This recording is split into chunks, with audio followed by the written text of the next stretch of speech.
compañero, pues pucha ni que anduviera con dolor en la bastera, huyendo del entrevero. Más despacito, aparcero, que hay piedras en el camino, pucha pueblero ladino. Cuando menos se afigura que pretendo alguna chura de las que le han ofertado, deme por eliminado del montón de pretendientes que se han afilado los dientes pa' prendérsele al asado.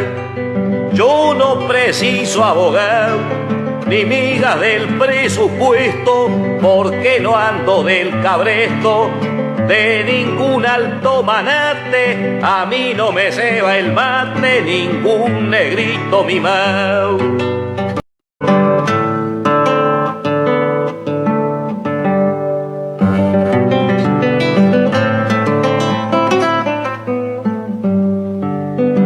El que es ternero y no bala anda asustado y en cuclillas, pa' él no son las amarillas de la burra del estado, pa' él es el duro recao y el Remington y la lanza y la bala que lo alcanza, pa' que alguno como usted venga a contarle después historias de degollao.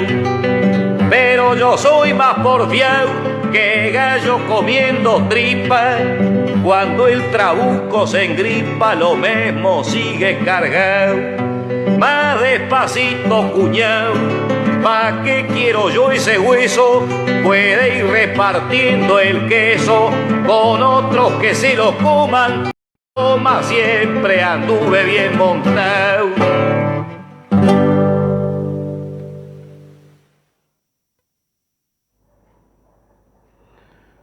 Bueno, buenas tardes a todas y a todos los compañeros. Hoy estamos en el programa número 94, que es el anteúltimo programa de este ciclo de convocatoria que nos habíamos propuesto con Carlitos. En realidad ni yo ni Carlitos sabíamos que íbamos a llegar hasta a tanta cantidad de programas. Pero este es el anteúltimo programa. El viernes estaríamos haciendo el último programa de convocatoria. Y hoy titulado el programa ¿Habrá referéndum? La lucha obrera y la represión estatal en la calle.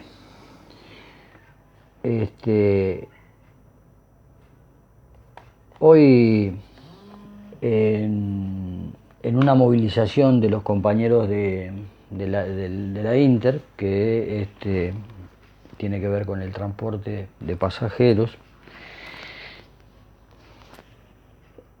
fueron reprimidos los compañeros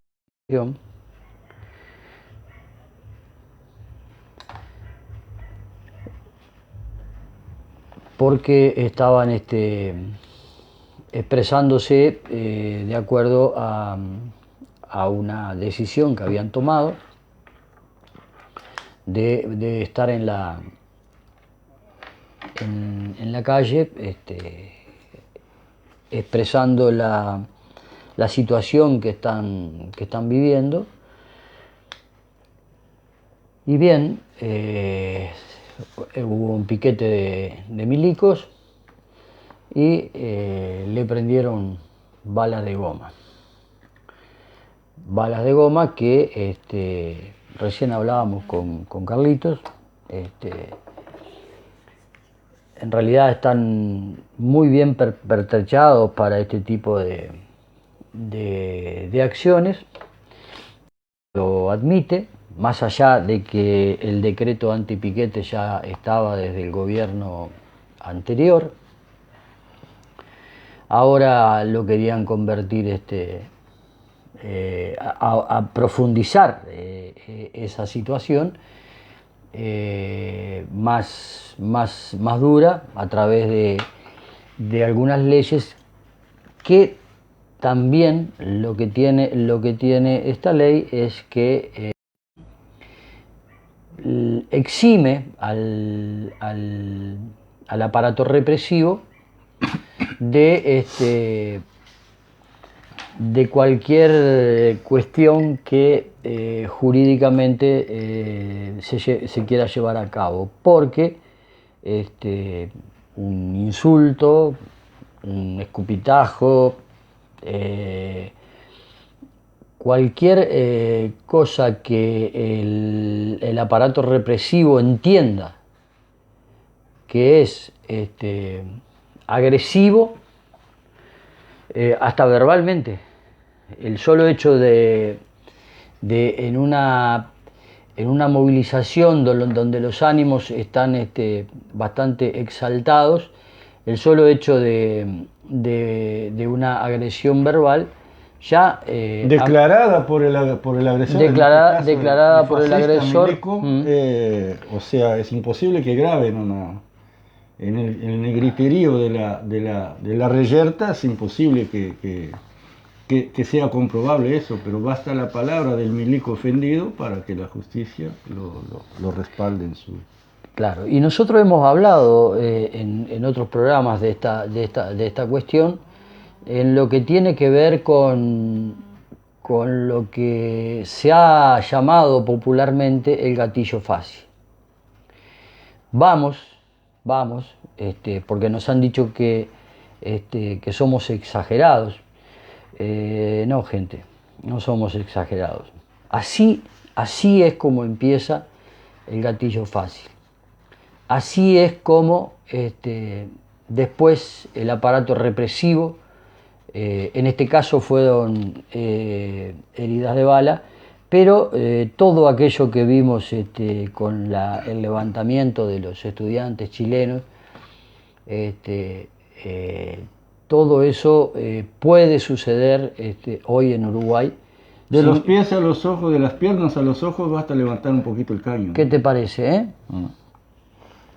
cuántos compañeros en Chile perdieron su vista porque uno o dos podrían ser accidentes o un rebote de una bala? Fueron cientos los que perdieron su vista, o sea, apuntan hacia la cabeza. Y no son balas letales, pero hacen muchísimo daño, como romper el globo ocular. Es un perdigón que viene revestido de una goma muy dura, que daña mucho si se dispara, y más ya lo hemos comprobado en este caso. En el caso de que también tocamos en otro programa, cuando fueron a un asentamiento donde había una discusión y le descerrajaron a medio metro 3 balazos a una señora que estaba con un bebé en La discusión se dio con los milicos a raíz de una invasión un domingo de mañana, cuando están todos los gurises jugando en el patio y a la hora del almuerzo, fue muy cercano al mediodía, y ellos, con el supuesto pretexto de andar buscando un par de fugitivos que seguramente habían asaltado un banco, habrían huido con 400 kilos de cocaína en la mochila o algo así, ¿no? Mucho más, porque si no serían pasibles de ir con una tobillera a la estancia de papá, pero no, eran seguramente unos peligrosísimos rapiñeros, y ellos llegaron al asentamiento a los tiros de bala de goma, y al parecer ni siquiera estaban ahí los muchachos. La discusión tuvo ese origen. No fue que los milicos fueron a hacer un procedimiento policial por algún lío entre los vecinos o algún problema. No. El problema fue con los represores, por su actitud invasiva, peligrosísima, ante esa gente pobre que vive como puede, que se revuelve como puede, Ahí me acuerdo que una que tuvo una pierna con 2 o 3 impactos de plomo, que tuvo una empleada doméstica. Una mujer que se levanta todos los días y va a trabajar a la casa de la señora, que la entrevistaron después en la tele. De eso se trata el fascismo selectivo, que se aplica siempre por el brazo armado del Estado. Nos acordamos cuando se discutía el tema de la LUC con lo de la apariencia delictiva. Esto está en el ADN de toda preparación de fascismo selectivo actual, de esta milicada. Y acordémonos de algo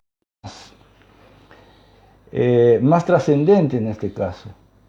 Si uno les ve la cara, los cuerpos a estos policías, a estos represores, si uno mira más o menos su apariencia detrás de aquella armadura, se da cuenta que difícilmente hay alguno que pase los 35 o 40 años.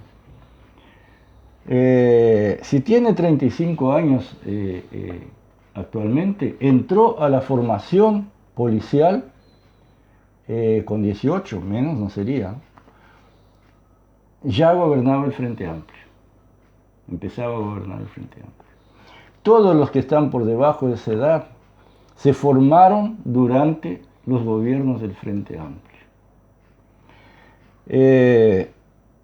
Que en ningún momento entró a esa formación policial para cambiarle el carácter fascista que históricamente ha tenido. La mantuvo intacta, y no la mantuvo intacta por casualidad. La mantuvo intacta por cuestión de clase social. La mantuvo intacta porque es la herramienta de la burguesía para defender sus privilegios. Por lo tanto, cualquier argumento que se pueda usar para rebatir esto es una mentira. La formación, la policía y el ejército no son poderes del Estado. Son herramientas del Estado para determinadas cosas. Se supone que seguimos lo propuesto por Montesquieu en la separación de los 3 poderes del Estado como fórmula disimulativa de dictadura de clase en la sociedad burguesa. Poder ejecutivo, poder legislativo y poder judicial.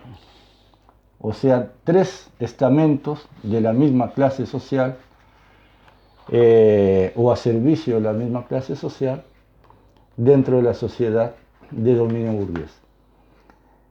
Y es así que esos 15 años de gobierno no tocaron nada en la formación fascista de su herramienta de clase para ser usada cuando sea necesaria. Por lo tanto, mis amigos, lo que vemos ahora es simplemente lo que venimos anunciando desde hace casi 2 años acá en este programa. Si revisan los títulos van a ver el avance del fascismo, la reglamentación, todo, hasta por los títulos de nuestro programa, se puede ver que preveíamos claramente esto porque es una situación que se repite históricamente. El otro día decíamos en el programa, cuando se avanza sobre la masa en materia salarial y de derecho y de comodidad, hay necesidad de también aumentar el garrote, prepararse para reprimir. Hoy vemos como salta por todo lado las consecuencias de lo que fue aceptado en la pandemia, que vino como anillo al dedo a este gobierno oligofascista, como pretexto para implementar de una y de entrada todas las medidas antipopulares, con la complicidad, en lo salarial, por ejemplo, con la complicidad del que hoy es presidente del Frente Amplio, que en ese momento era presidente del PIT-CNT. Defensor de que los milicos integren las filas del PIT-CNT. Porque sería un gran error estratégico, decían, no tenerlos a los compañeros trabajadores ahí adentro, porque eran trabajadores. En ningún momento quisieron oír argumentos, porque la discusión es simplemente negada, de que hay trabajadores de todo tipo. Un policía es un trabajador, quiere mejor sueldo, mejor uniforme, menos horas de trabajo como cualquier otro, pero su función es esta que vimos hoy en la puerta en el portón de la terminal de Tres Cruces. Defender este sistema. Defender el sistema. Con una ley anti-piquete que ya venía de antes. Simplemente, como decíamos y siempre hemos dicho, es una secuencia de medidas que la burguesía, que el poder va adaptando a su necesidad histórica de cada momento. En este momento, cuando se quita derecho, se quita salario, es necesario tener pronto el instrumento represivo. Y esto fue así siempre, pero nuestra inquietud y nuestro intento de esclarecer a los compañeros a través de este programa que se está terminando, esta página, es que alertarlos a las señales que les dan los gobiernos en cada momento. A ver, ¿se acuerdan cuando analizamos la ascensión al gobierno de Pedro Castillo en el Perú? Sí. Bueno. Biografía tienen las personas, historia de vida tienen las personas. Pedro Castillo, aclaramos en aquel momento, era un ex miliciano, paramilitar de Perú, aliado al fujimorismo, defensor de los grandes hacendados en el interior de Perú, contra Sendero Luminoso e incluso contra aquellos pequeños propietarios que apoyaban a Sendero Luminoso. Más allá de la discusión, de los errores, de todo lo que quieran. Pedro Castillo era eso. El partido de izquierda en Perú, Perú Libre, no tuvo mejor idea que ponerlo de candidato, trabajar su figura, el maestro, con el apoyo de la mitad de la burguesía peruana. Y ahora viene la señal que les quiero llamar la atención. ¿Qué hizo Pedro Castillo cuando llegó al gobierno? Acuérdense que ganó la elección, discutida en segunda vuelta con Keiko Fujimori. Y cuando la gente salió a la calle, sus votantes salieron a la calle a defender el voto, que no se fraudara la elección. Las izquierdas de América todas aplaudían. Nosotros alertamos en aquel momento, no es así. Y se va a ver que no es así.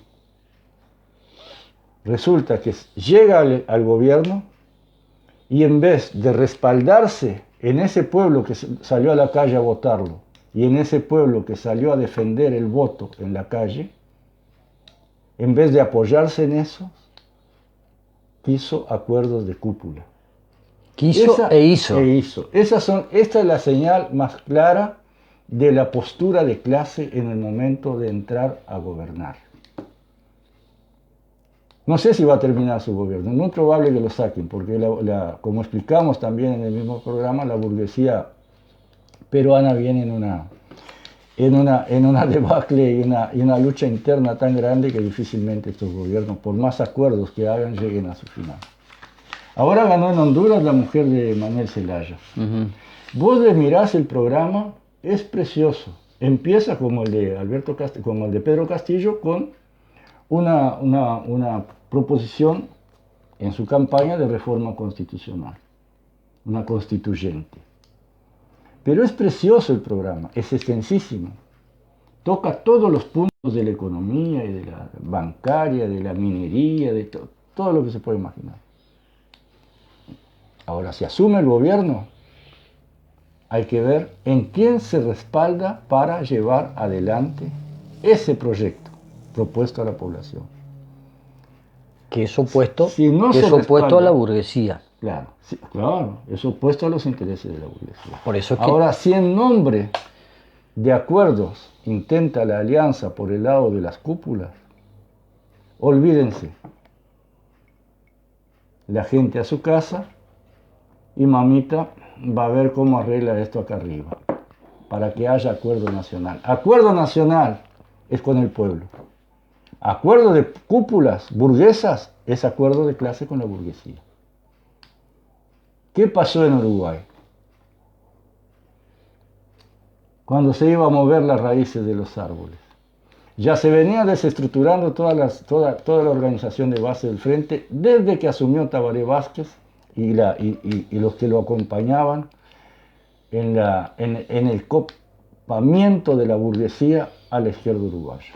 Que siempre estuvo ahí, pero habían fuerzas que más o menos se iban equilibrando la cosa. Y que por las dudas, para que no lo confundieran, Tabaré renuncia al Partido Socialista. Y dice que se tiene que sacudir la estructura del frente de arriba. Exactamente. Sacudirse la estructura del frente de arriba es simplemente sacudirse el pueblo que lo llevó al gobierno de arriba y acuerdo de cúpulas.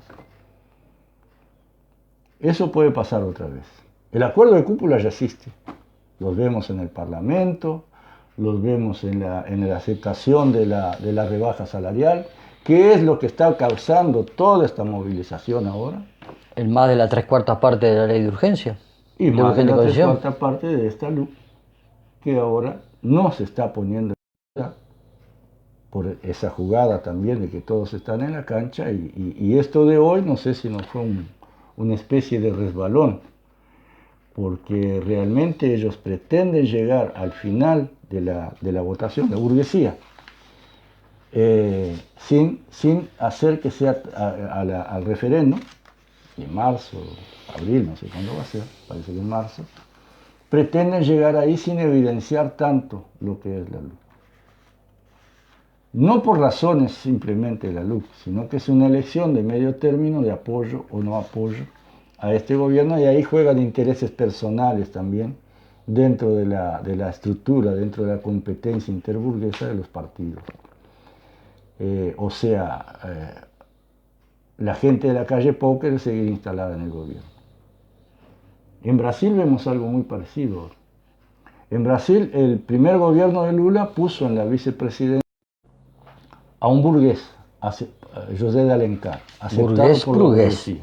Burgués, un gran empresario, que se portó muy bien. O sea, no fue un golpista. Pero era el hombre de confianza, era la reserva que tenía la burguesía brasileña para, en el caso de necesidad, hacer lo que hicieron con Dilma ahora. Dilma cometió el mismo error. Puso a Temer de vicepresidencia.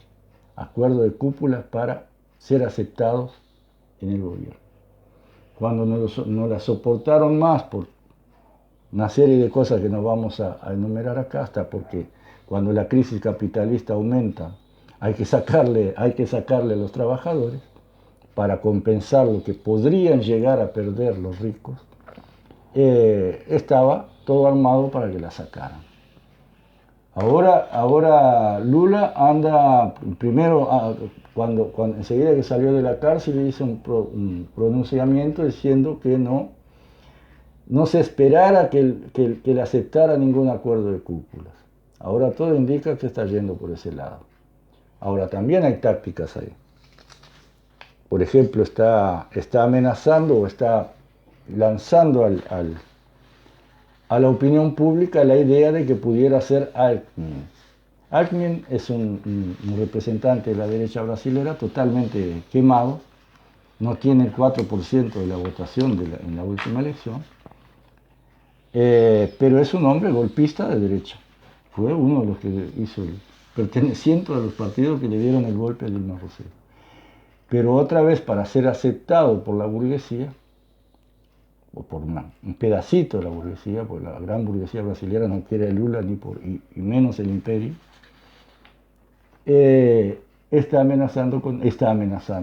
lanzó como posibilidad, o lanzaron por él, de que sea Alckmin.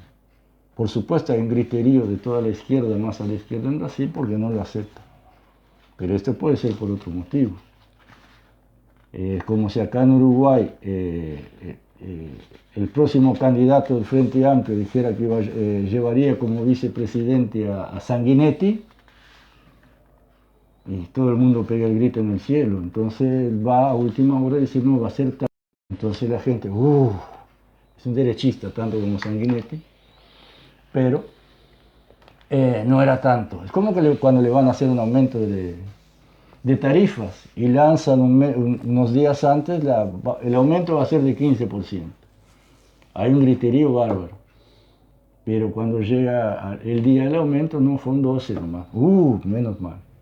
Porque el gobierno hizo un esfuerzo solidario con el país. Hay que estar atento a las maniobras que hay por detrás de eso.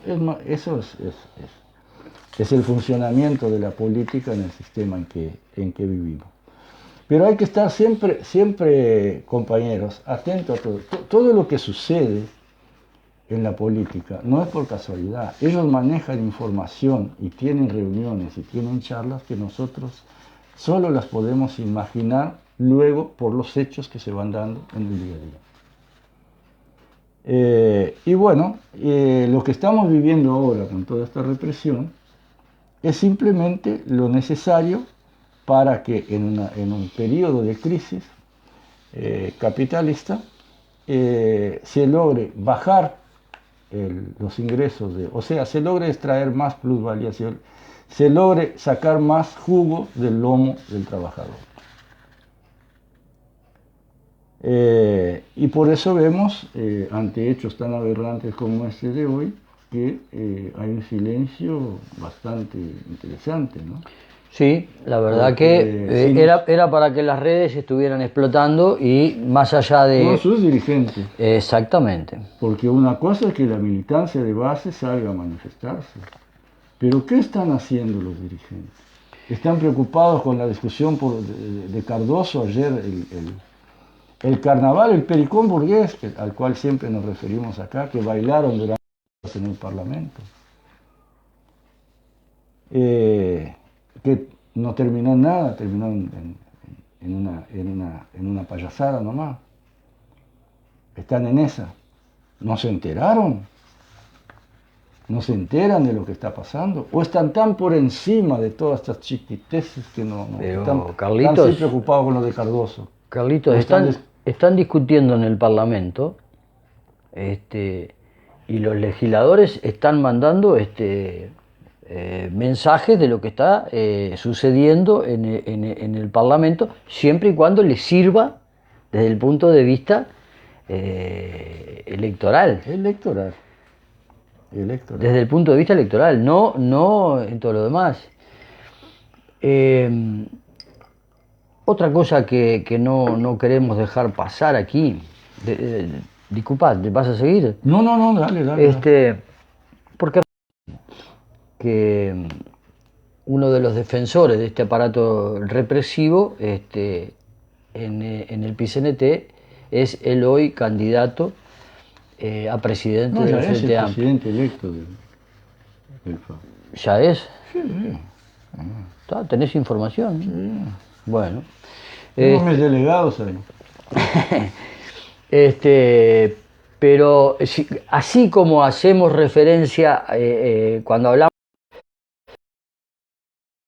por ejemplo, o sea, el ministro de Turismo dijo tal cosa y vaya que estuvo mal. No, es todo el Poder Ejecutivo, incluido el presidente. Lo mismo que cuando el presidente dice algo y se le felicita o se le echa en cara. No, es el presidente con todo el Poder Ejecutivo. En este caso, no solo es Fernando Pereira el que salió a defender la integración del aparato represivo adentro del PCNT. También es Abdala. Y es la mitad de la mesa representativa más de la mitad de la mesa representativa que votó eso. Y es una inmensa mayoría casi las 2/3 partes las que votaron en el Congreso del PIT-CNT. O sea que acá hay muchos culpables, compañeros, muchos culpables de que hoy el aparato represivo esté adentro de las filas de la clase trabajadora. Eso no lo queremos dejar pasar por alto, porque a veces las cabezas visibles pueden ser 1, 2 o 3. No, hay más cómplices de esta situación. Y partidos. Y partidos de esta situación. No sé si queréis seguir hablando sobre esto del Inter o le damos una tocadita, porque íbamos a hablar sobre FANCAP. Sí, dale con eso. Que lo que veníamos diciendo desde hace unos cuantos programas es que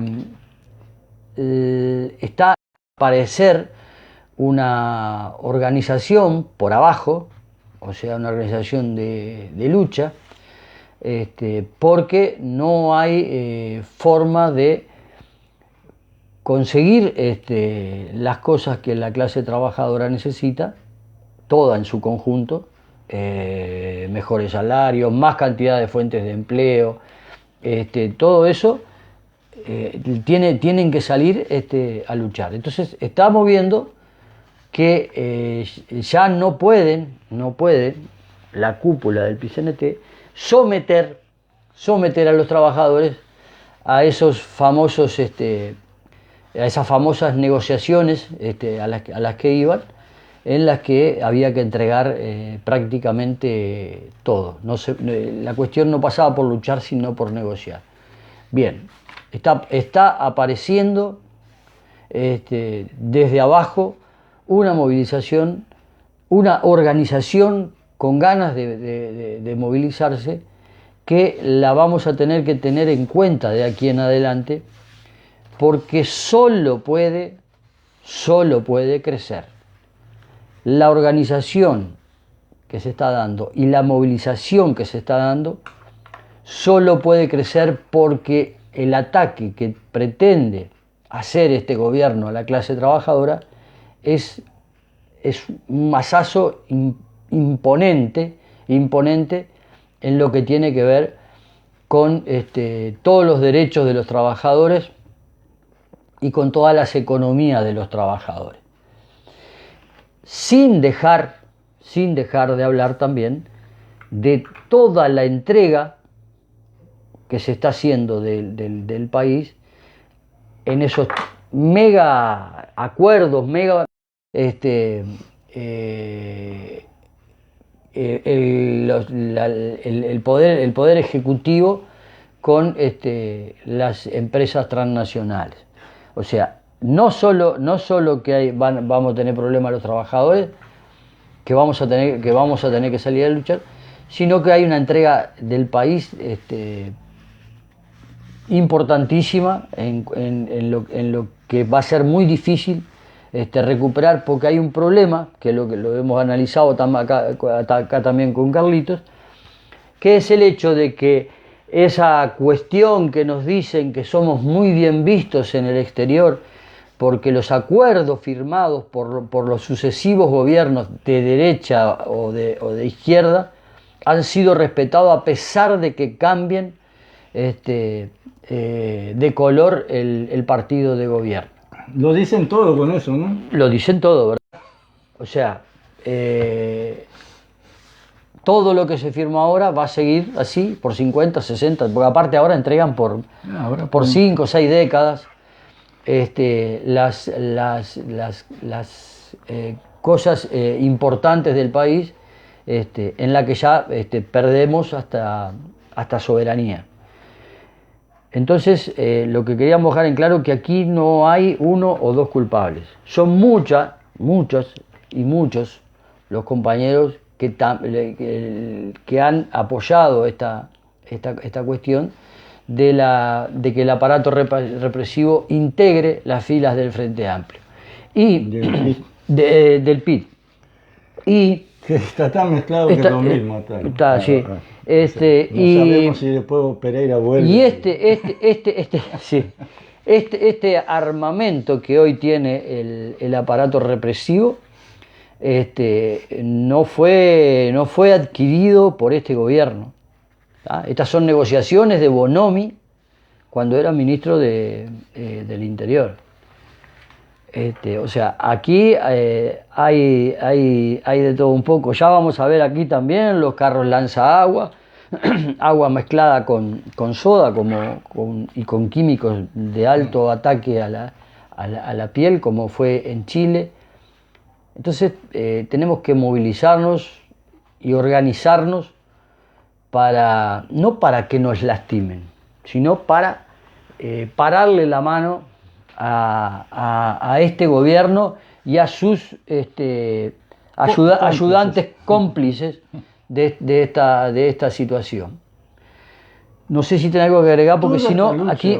Toda esta lucha, lo lamentable de toda esta lucha, lo lamentable de haber perdido 15 años creyendo en una, ¿cómo decían? En un cambio, porque te acordás que la primera vez que ganó el Frente Amplio terminó siendo, como no había un programa, era bajo ningún punto de vista revolucionario, era votar por un cambio, en el aire.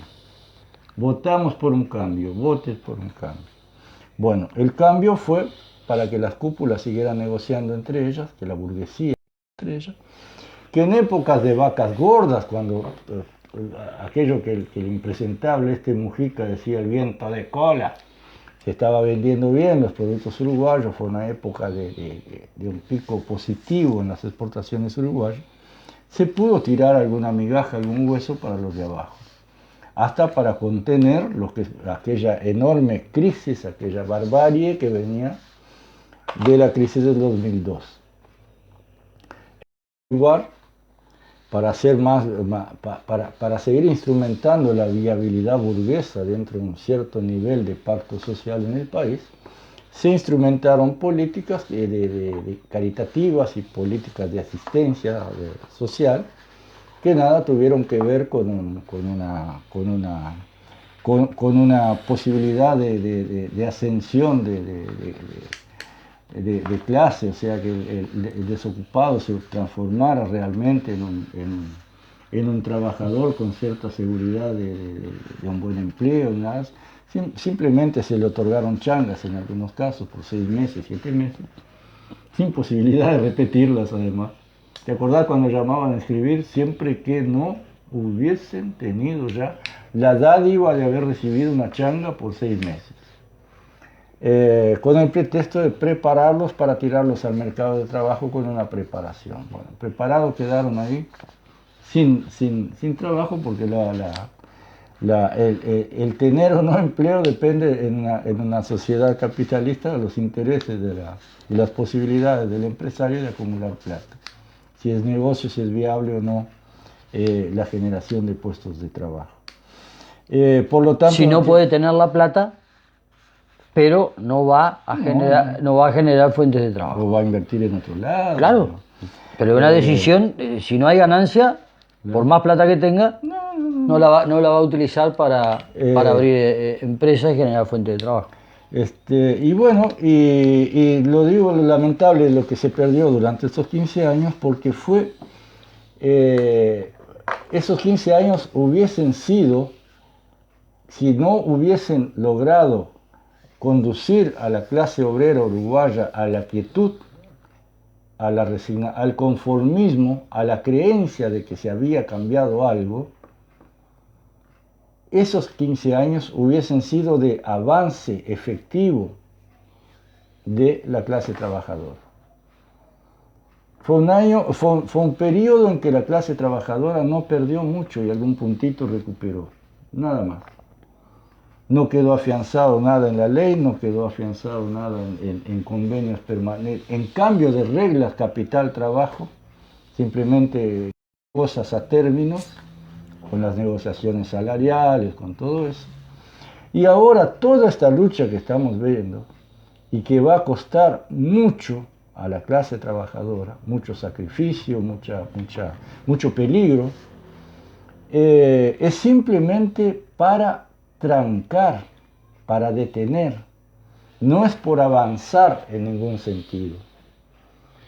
No solo se perdieron 15 años de avance para avanzar, para ir hacia adelante, como simplemente ahora, tras el recambio de progresistas por neoliberales, se termina yendo a la lucha para no perder tanto, porque uno de los primeros acuerdos que hizo la conducción obrera en este país fue firmar una baja de salario con el pretexto sin exigir ninguna contrapartida de la otra parte, que acumuló plata, siguió acumulando plata como siempre en el país. La contrapartida fue que el presidente y el Poder Ejecutivo se comprometían en el menor tiempo posible a reintegrar ese dinero,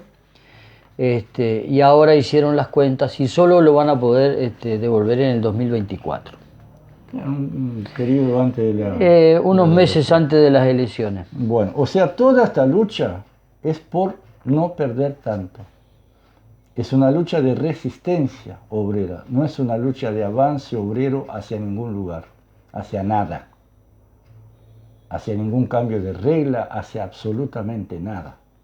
Acá los únicos que mantuvieron el control de la situación durante la izquierda fueron los ricos, fue la clase dominante, fue la burguesía para la cual actuó el poder ejecutivo, el poder legislativo, el poder del Estado en beneficio, como en cualquier gobierno capitalista y burgués, en beneficio del capital y la acumulación de capital por parte de esa burguesía. No lo decimos nosotros, lo dicen un sinfín de estadísticas, una enorme cantidad de estadísticas que dicen que eso fue así. Volveremos, nos dicen los compañeros. Sí. Volveremos, y que agitan la bandera y están contentísimos. Volveremos a agarrar el país, el obrero, el obrero allá abajo y volverlo al nivel, seguramente unos cuantos puntos más abajo de lo que venía. Eso significa el volveremos.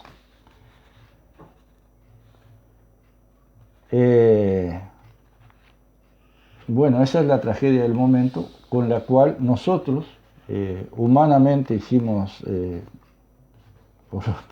por cierto, no nos creemos ningunos crack, pero el aporte que está dentro de nuestras posibilidades en esta página para invitar a que los compañeros más jóvenes, más capacitados que nosotros por una cuestión incluso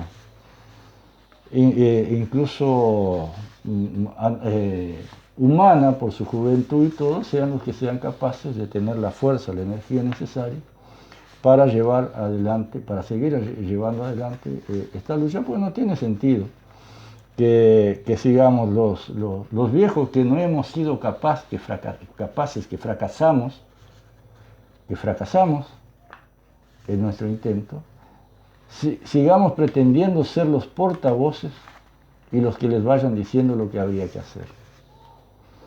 Es por eso que simplemente llegamos al final de esta tarea. Que era la propuesta original que teníamos.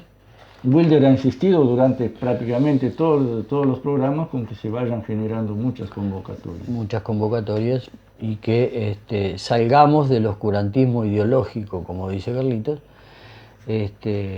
porque es lo único que nos puede salvar de la barbaridad, de la barbarie que va a suceder en este país si las cosas siguen así. Y si querés, Carlitos, pasamos al otro tema. A la LUC. A la LUC. Sí. Habrá referéndum. Habrá referéndum. Por el cual, en primer lugar, digámoslo, trabajamos. Sí. Trabajamos. Wilder, bueno, todos se acordarán, fue el primer portador de papeletas por los 135 de Rivera. La primera partida le llegaron a él. Mi tarea sindical. ¿Fuiste a buscar o te mandaron? No, mi tarea sindical me llevó a todas esas reuniones. La propuesta que teníamos de Rivera era ir contra toda la LUC. Después pasó lo que pasó en aquellas reuniones de la Intersocial, donde la presión del Frente Amplio sobre los dirigentes y sobre el PIT-CNT dieron vuelta la pisada. Fulban, a pesar de tener una propuesta de ir contra toda la LUC, se dio vuelta. Los estudiantes también se dieron vuelta. Entonces, el camino arrancó por los 135 artículos. A nivel orgánico, me correspondía a mí participar de esas reuniones, así que en uno de esos viajes traje las papeletas por la derogación de los 135 artículos. A pesar de que después, con Carlitos y con Enrique el Maza, formamos una comisión departamental contra toda la LUC. E hicimos... aclarando en el propio lanzamiento, que está por ahí grabado en la página, el día que lanzamos la campaña, que también éramos partidarios de la juntada de firmas, y así lo hicimos. Yo tuve una mesa enfrente de mi taller durante todo el tiempo, desde el primer día al último día, con las dos papeletas, juntamos muchas firmas. El 20 de mayo entregamos algunas de las que habíamos juntado, porque íbamos entregando a distintos compañeros. Algunos compañeros de la comisión de la parcial nos firmaron por la total. Por lo tanto, y lo aclaramos en aquel momento, si sale otra juntada de firmas por 5 artículos, por 10 artículos, también la vamos a apoyar, o por un artículo. Pero no nos íbamos a callar la boca con respecto al análisis que teníamos que hacer con respecto a lo negativo que es toda la LUC. No solo por su articulado, sino por su propia implementación como método de gobierno. Y bueno, ahora salió. Incluso dijimos que la oposición, antes de que se votaran cosas en el Parlamento, dijimos que una de las formas de no legitimar la ley de urgente consideración era no discutir en el Parlamento. La oposición no debería haber discutido esa ley de urgente consideración. La oposición fue fundamental para que la ley de urgente consideración se volviera constitucional. Porque la pulió y la arregló. Ayudó a hacer en definitiva esta LUC que después se presentó al Parlamento y tenía mayoría, que se votó y tenía mayoría necesaria. Que antes de eso, importantes dirigentes de la oposición, como en aquel Miranda, dijo que iba a haber el Frente Amplio iba a llevar a referéndum la ley de urgente consideración. Claro, la llevaron, o sea, resolvieron llevar solo 135 artículos. Primero querían 66. 66. Interna, sabes cómo venía 66. Después tuvieron que admitir 133, yo creo, después agregaron 2 más y quedaron 135. Pero más allá de que pueda tener, como Wilder siempre dice, alguna trampita ahí, alguna carnada para... Hay unos caramelos adentro. Unos caramelos, adentro de la LUC. Pero lo fundamental es que es toda la metodología, todo el proceso, todo el cambio y la aceptación de la posibilidad de que un gobierno recién instalado presente su LUC y cambie todo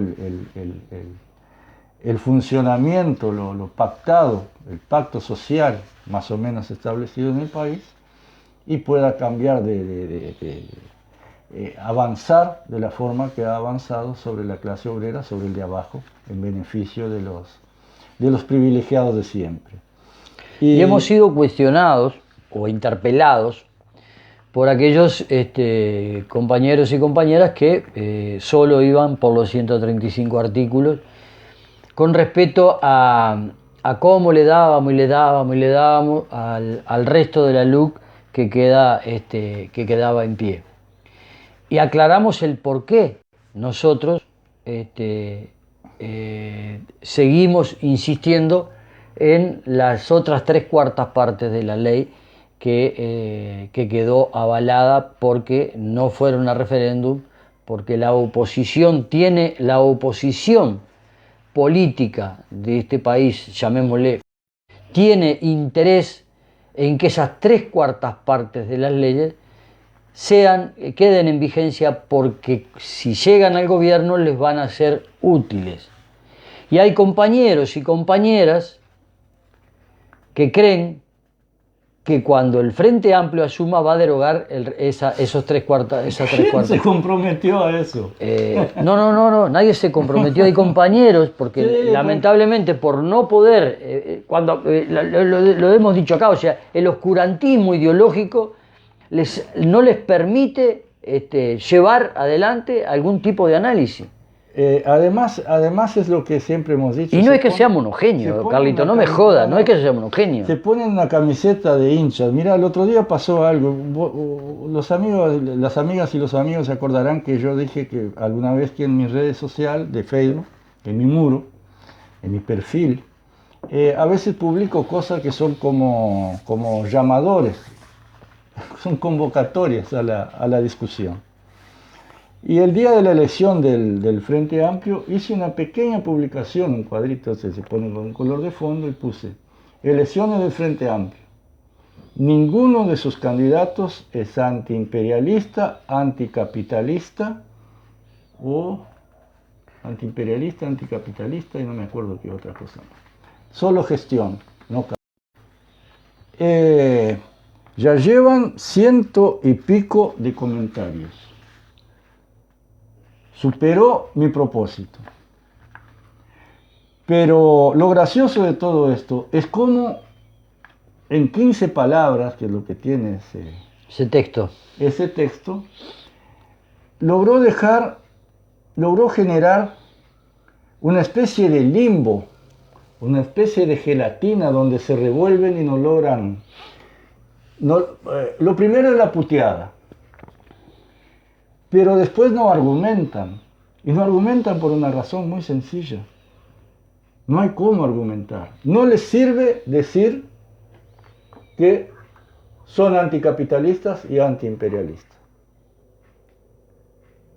No les sirve decir porque se evidencia con lo que fueron los 15 años de gobierno del Frente Amplio. Pero tampoco lo quieren admitir. Es como una cosa secreta. Sí somos, pero no podemos. Pero en ningún momento hacemos también nada que vaya en ese rumbo. Porque nuestra dirigencia no lo hace. Pero nuestra banderita es esta. Entonces quedan en esa nube flotando ahí. Y lo más fácil es insultar, es acusar. Lo primero que me acusan es de ser de la UP.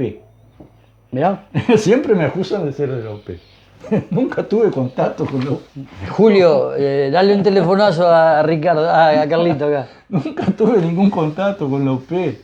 El partido más cercano en el que he estado, porque no estoy militando activamente en ningún partido, no estoy integrando en orgánica en ningún partido hace muchos años, es el partido de Wilder, el PT, con el cual, como explicamos en algún programa, hacemos unidad en los hechos, en la lucha, la unidad en la lucha. O sea, pero no integro ninguna. Justamente eso es lo que me da la libertad de expresarme como me expreso en este programa, porque creo que eso me libera, me hace ser más útil para hacer este trabajo. Nada más. Yo sé de lo fundamental, de lo imprescindible de las organizaciones políticas, para llevar adelante un cambio revolucionario en el país. Es imprescindible. Pero en este momento histórico, específico y al final de mi existencia, me pareció que podía ser más útil haciendo lo que estoy haciendo sin pertenecer a ninguna organización partidaria, simplemente perteneciendo al marxismo, luchando por el socialismo y tratando de llevar la discusión al nivel ideológico, no partidario. Me libera de un montón de cosas y creo que soy más. Pero lo primero que te hacen es intentar encasillarte. Son incapaces de pensar que alguien no pueda vivir dentro de un casillero. Si no estás en este casillero, estás en ese otro. O estás queriendo que alguien te ofrezca algo, vas a saber lo que elaboran en sus mentes. Entonces uno va y te acusa de que estás dividiendo. Que esas cosas se discuten hacia adentro. ¿Cuándo? Escúchenme. Cuando ustedes, amigos frente amplistas, discuten esto con sus dirigentes, sean sinceros. Sean sinceros. Cuando se sientan enfrente a un Boca, cuando se sientan enfrente a un Astori, cuando se sientan frente a un dirigente del MPP, a un Pachasá, y discuten sobre capitalismo y socialismo, sobre revolución, ¿cuándo lo hacen? Sincérense con ustedes mismos. Están siguiendo detrás de proxenetas a servicio de la burguesía. Y así se va a eternizar si no se cambia. Eso es lo que está pasando. Eso es lo que ha pasado durante 15 años de gobierno. Con mayorías parlamentarias. Sí. Y bueno, entonces, seamos sinceros, porque la respuesta más lógica que me podrían haber dado a ese post que dice, no hay ningún candidato anticapitalista, antiimperialista o revolucionario, fue eso lo que puse. Me podrían decir, sí, ¿y qué? La respuesta sería esa. Fácil. Fácil, sí, ¿y qué? ¿Somos medio país? ¿No somos eso? ¿Somos capitalistas? Sí, somos proimperialistas, sí, no somos revolucionarios, ¿qué? Esa sería la respuesta. Pero lógica. Díganlo. Lógica. Ay, yo me callo la boca, bueno, está. Pero no quieren admitir ni una cosa ni aceptar la otra. O sea, quedan en esa nube, en esa gelatina ahí. Porque andan con el Che Guevara acá. Hacen finanza con el Che Guevara. Pero después te dicen que sos y vas a hacer tú la revolución. Infantilista de izquierda. Yo no ando con el Che Guevara acá, miren con lo que ando. Hoy es el Día Internacional de los Derechos Humanos. El día que le curtieron a plomazo a los trabajadores es el Día Internacional de los Derechos Humanos desde 1948. El día que se firmó la Declaración de Derechos Humanos. Que Uruguay es uno. Uruguay es uno de los firmantes. Uruguay es uno de los firmantes. Hoy es el Día de los Derechos Humanos. Hoy salieron a lastimar a trabajadores que estaban movilizados. Los miembros del Ejecutivo, porque ahora están en la mesa del PIT-CNT, la organización, o sea, los afiliados a uno de los sindicatos de la clase obrera, salió a darle tiros a miembros de la clase obrera. Esa es su lucha de clases de los milicos. O sea, unos luchan por reprimir a la clase obrera y otros luchan por los derechos de la clase obrera. Pero los lograron infiltrar para que votaran a Abdala y respaldaran al PCU, al Partido Comunista de Uruguay, dentro del PCNT. Otra vez los comunicados 4 y 7. Bueno, toda esa farsa, si no es evidenciada y a partir de ahí desarmada, la tragedia que se vive en este país va a permanecer exactamente igual. Discúlpame, Willy.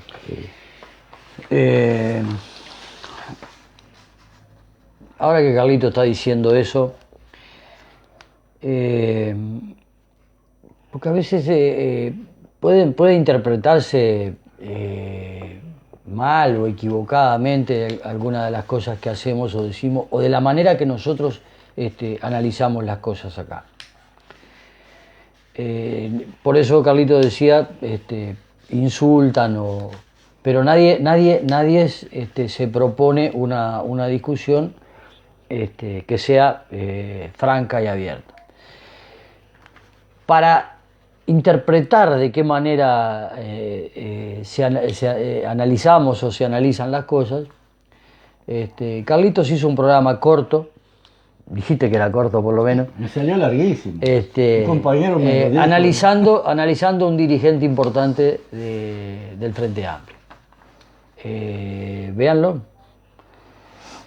Véanlo, porque la cuestión es, bueno, Carlitos está diciendo una barbaridad, o lo que Carlitos dice, eso sucedió y sucede, que es lo que Carlitos intenta decir con esto de que no quieren decir una cosa ni quieren decir la otra, entonces se quedan ahí y enriedan a todo el mundo, y como no hay intenciones y como ya no se practica desde hace muchos años la discusión política, llamémosle comité de base, llamémosle escuelitas de partidos, en donde sea, ya no se discute más, ¿no?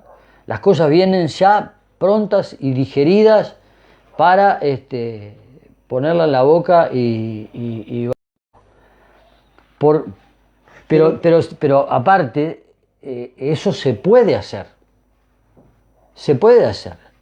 Cualquier militante tiene el derecho de preguntarle a estos dirigentes de frente y mano qué va a hacer con las 3/4 partes de la LUC que quedó vigente. Lo hemos dicho ya muchas veces en estos programas,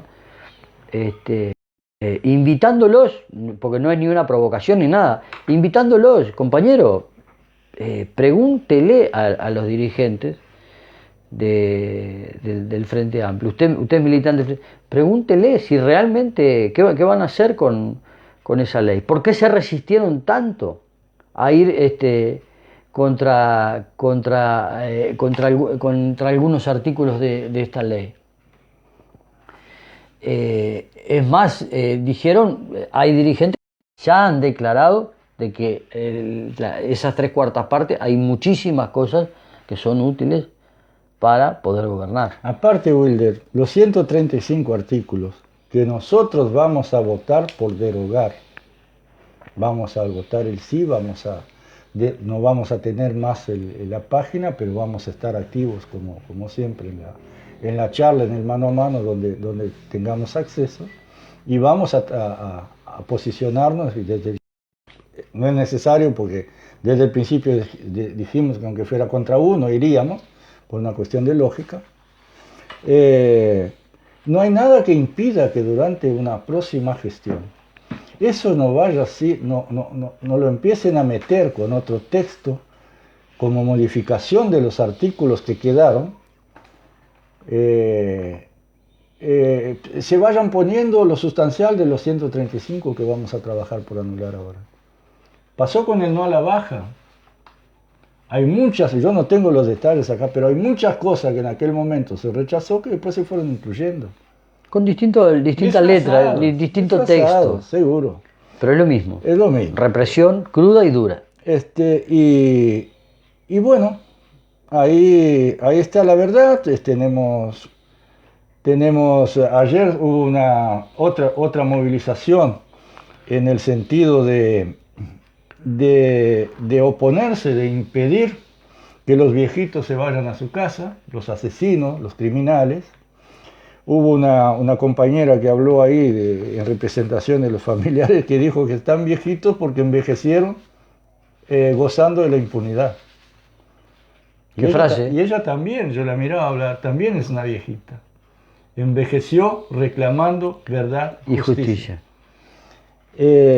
Iba un sujeto como Mujica y dice que no le gusta ver nada enjaulado, que por él se liberaban a todos Bueno, Mujica, el Frente Amplio dejó 13.000 pobres en la cárcel, enjaulados. Andá a liberarlo, Pepe. ¿Sabes cómo los podías liberar? No permitiendo durante los gobiernos de izquierda que se siguiera generando y aumentando y pobreza. No solo exclusión material, sino exclusión cultural también, que a veces nos olvidamos que es lo que genera todo esto. Es no permitiendo a través de la implementación de la justicia social, que es uno, ahora me acordé porque es uno de los eslóganes de la conmemoración del Día Internacional por los Derechos Humanos, es hacia la disminución de la injusticia social, porque todo el mundo, con dos dedos de frente, sabe que lo que más genera violencia, que lo que más genera delito, ese delito del día a día, del ratero, del oportunista, del rapiñero, es la exclusión social, la pobreza y la miseria, no solo, repito, material, sino también cultural. Verdaderos guetos que desarrollan códigos de comunicación y valores para eso. Donde el héroe es el más bandido, donde el héroe de ese niño que se está criando ahí es el traficante que pasa en su 4x4 todos los días en la puerta de su casa y le llevó el hermanito enfermo al hospital el día que la ambulancia no entraba en el barrio porque le tenía miedo. Es que somos tan estúpidos que no nos damos cuenta. Nos sumamos a lo que dijeron siempre los ricos y la burguesía, nosotros también los de izquierda, que la pobreza no es violencia, o que la pobreza no, o que basta con llevarle un paquetito de alimento no perecible a una olla popular para hacerlo nuestro. A tal punto llegamos los izquierdistas de este país. Como cualquier burgués de derecha. Ahora se estaba discutiendo el tema del control sobre el gasto de estas limosnas que le dan a las madres de familia, a los padres de familia, para que no puedan comprar otra cosa que no sean alimentos básicos. Y algunos compañeros salen a decir que la barbaridad es lo que significa no poderle comprar un dulce a un hijo, un regalito, un zapatito, lo que sea, o un trago de caña, ¿por qué no? O una cajilla de cigarro. ¿O una qué? O una cajilla de cigarro. También, ¿por qué no? O un celular. ¿Cuántos fueron criticados? Sí. ¿Cuántos fueron criticados mientras los escaparates de los edificios de venta estaban llenos de celulares y ellos no tenían derecho a tener un celular? Compañeros, puede estar mal que gasten el dinero, pero es lo que dice Carlitos, tiene que ver con la educación cultural, tiene que ver con todo eso. Si tuvieran esa educación de derecha y de izquierda en el país tienen, ustedes, la burguesía, ya no estarían en el poder. Si tuvieran la formación necesaria para saber distinguir ustedes en estas cosas, estos pobres que van a comprar una botella de caña, si tuviesen el nivel que ustedes quieren exigir que tengan, ustedes ya no serían los burgueses que son. Ya se les habían ido encima. Agradezcan, porque solo son burgueses porque estamos en ese sistema capitalista. Si no, esas mayorías ya habrían cambiado la situación en el país y en todo el mundo. Y es con dolor que vemos que mucha gente de izquierda, de esa pequeña burguesía que de alguna manera se pudo revolver o tuvo mejor oportunidad, como siempre decimos, por esfuerzo, hasta por gente con la que tuvo contacto, con la que se fue cruzando durante la vida, que la permitió abrir los ojos y superarse de alguna manera. También se suma eso y justifica, no lo podemos. Ahora no dicen nada cuando un nene vivió hasta los 40 y pico de años sin trabajar nada, se recibió en una en una facultad de derecho privada, usó todas las drogas que quiso y hoy es presidente de la República. Y toda la plata que tiene es porque el papá siendo presidente robó, porque la mamá siendo mujer del presidente robó y coimió durante el gobierno del padre.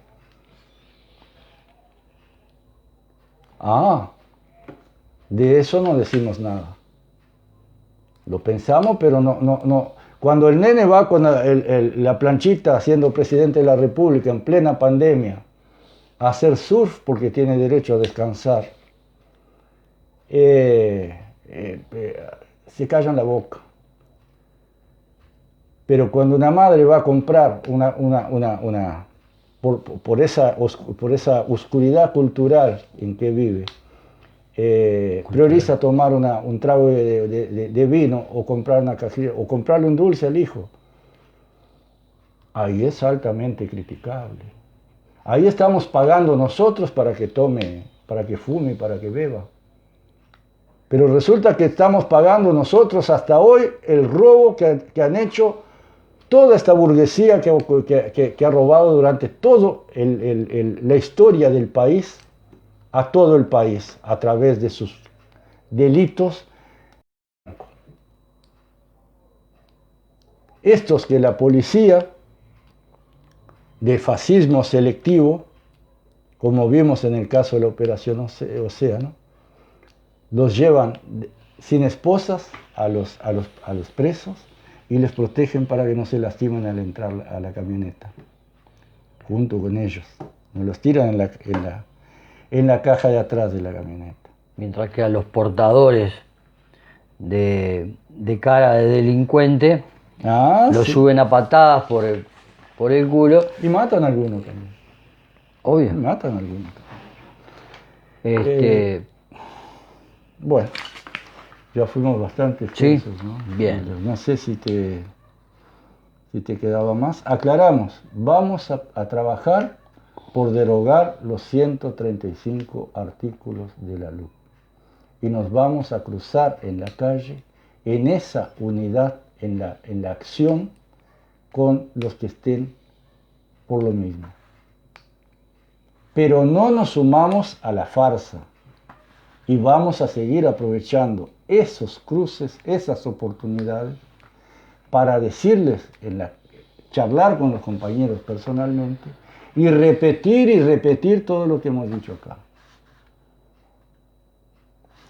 De eso se trata lo que explicamos aquel día. Se trata la unidad en la acción y no la unidad detrás de la banderita y detrás de la farsa, porque hagan lo que hagan, son mi partido, es mi cuadro. Bueno, cerramos por ahí. Muchas gracias. Al final habías invitado a que vieran un programa que se trataba sobre la cuestión de la previsión social. Un programa que hizo Rafa y Camilo, ¿qué fue? Sí, el programa anterior, sí, el jueves pasado. ¿Del jueves pasado o el del otro? De Tribuna de Trabajadores. De los trabajadores del partido de Wilder. Hizo un programa realmente muy bueno. Está publicado en mi perfil y está publicado en el de Wilder también. No lo publicamos acá en la página porque es un órgano partidario y no sabemos si debemos hacerlo acá. Eso sí, publicamos los de Héctor Nápoles, precioso el programa de ayer de Héctor, como todos sus programas. Estamos siempre publicando.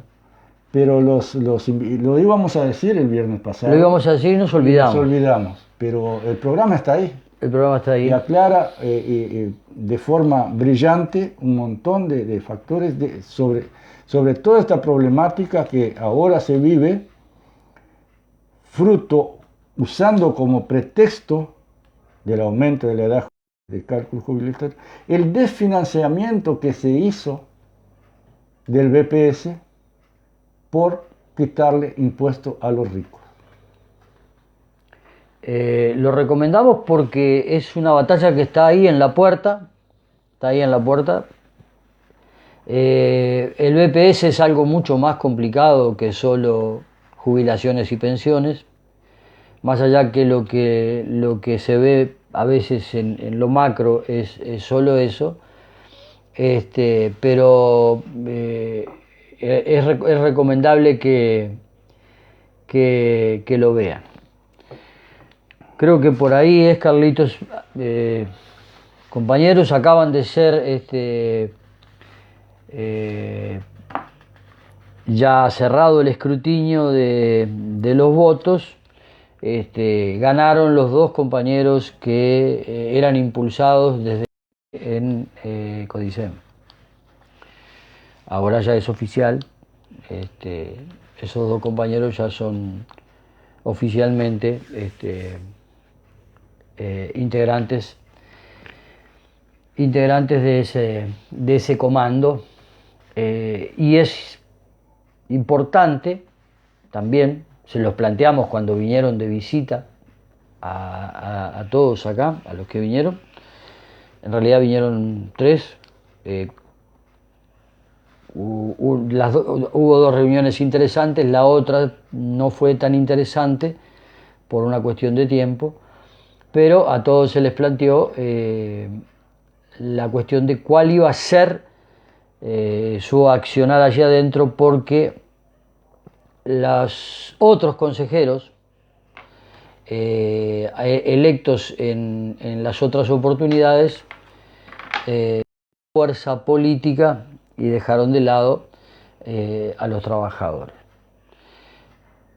Dijeron de que reconocieron que habían habido algunos errores en ese sentido, y que iban a tratar se comprometían a enmendar esa situación, ya que son electos desde los trabajadores. Hay que hacerles un seguimiento. Obvio que sí. Muy bien. Nos vamos entonces, les agradecemos por habernos acompañado. El próximo programa va a ser para despedirnos. Y hoy no estábamos muy preparados tampoco. Estamos a full, yo y Carlitos. Estamos con otros temas y además de laburo, del trabajo. Y además ya estamos sintiendo, seamos sinceros, un poco el rigor de... y por eso un poco también queremos oxigenarnos un poco. Queremos darle paso a gente que esté más capacitada y con más fuerza que nosotros. Yo tengo, no sé si se habrán dado cuenta, las pausas que hago a veces en el programa no son para darle más emoción, sino que son simplemente algunos blancos que tengo, algunos pozos que tengo en encontrar la palabra adecuada y eso se va a ir agravando, es natural. Claro, porque cada uno se tiene que concientizar de la anatomía que tiene. Yo fui una persona que creció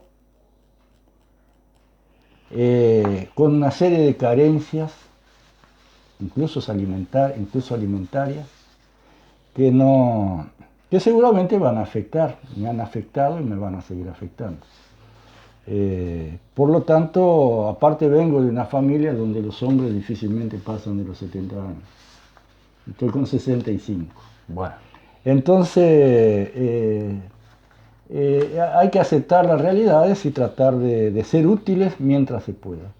No quiero terminar como Richard Reed diciendo pavada y pasando para el otro lado. Mis amigos, soy de izquierda. Mi cabeza, mi cerebro, mi anatomía está envejeciendo.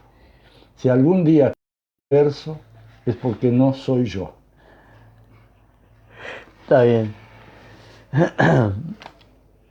¿Nos despedimos con qué? Con Cita Rosa. Con Cita Rosa. Ahí está, guitarra negra.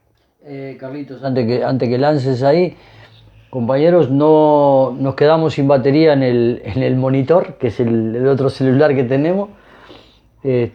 Así que no pudimos seguir más allá de dos o tres comentarios. Uno, enseguida que arrancamos, Carlitos, un compañero que dice que a menos de 10 metros las balas de goma pueden ser mortales. Es cierto que pueden ser mortales a menos de 10 metros, depende en el lugar en el que impacte. Algún tejido Y blando, a él perdió el lobo ocular por una bala de goma disparada a menos de 10 metros.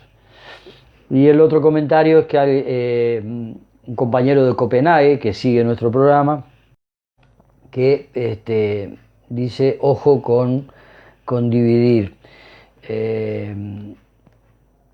No. La unidad es Ya lo explicamos cómo es la. Cuando la nos unidad. sumamos a la farsa, estamos trabajando contra la unidad del pueblo para llevar adelante su lucha. Estamos luchando para el bando contrario.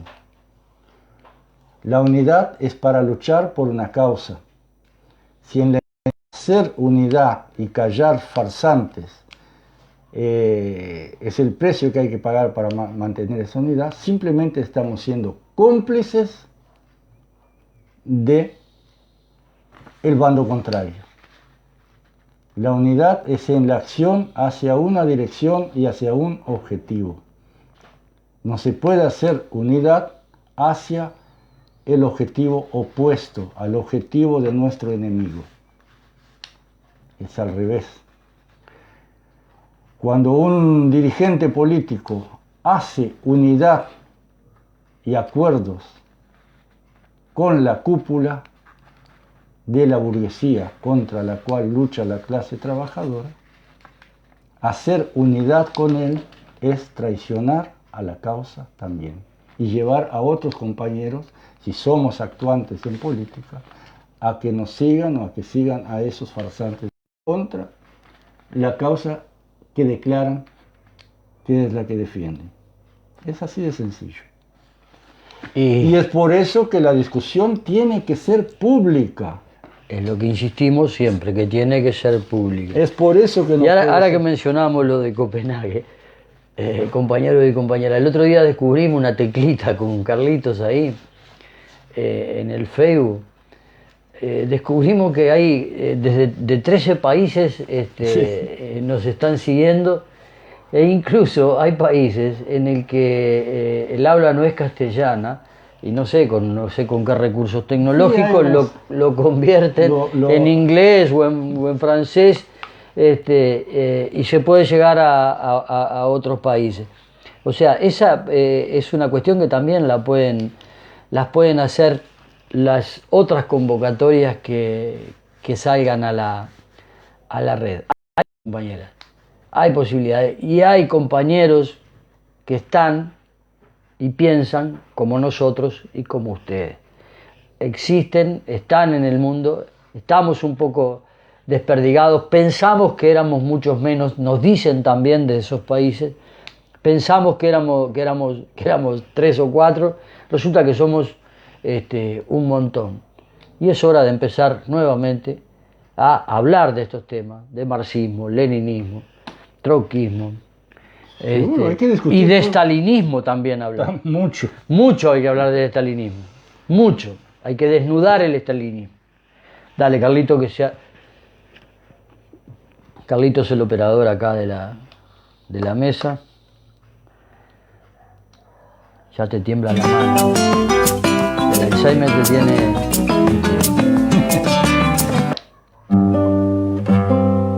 Qué temazo.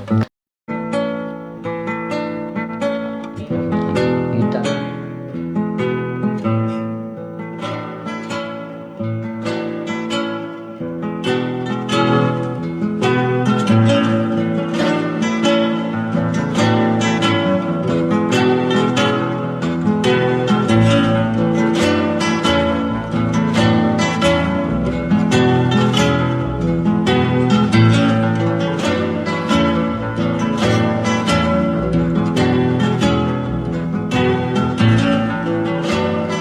¿Cómo haré para tomarte en mis adentros, guitarra? ¿Cómo haré para que sienta mi torpe amor, mis ganas de sonarte entera y mía? ¿Cómo se toca tu carne de aire, tu oloroso tacto, tu corazón sin hambre, tu silencio en el puente, tu cuerda quinta, tu gordón macho y oscuro, tus parientes cantores, tus 3 almas conversadoras como niños? ¿Cómo se puede amarte sin dolor, sin apuro, sin testigos, sin manos que te ofendan. Cómo traspasarte mis hombres y mujeres bien queridos, guitarra, mis amores ajenos, mi certeza de amarte como pocos.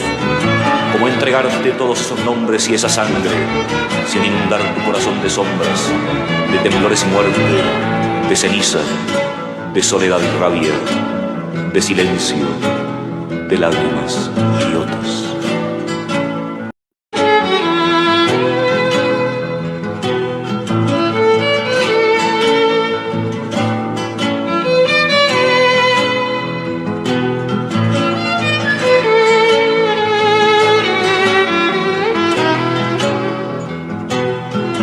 Hoy anduvo la muerte buscando entre mis libros alguna cosa.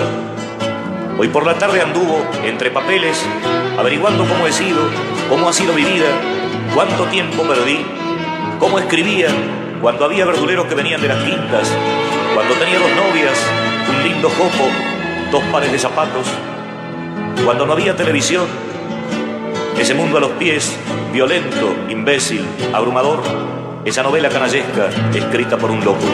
Toca la guitarra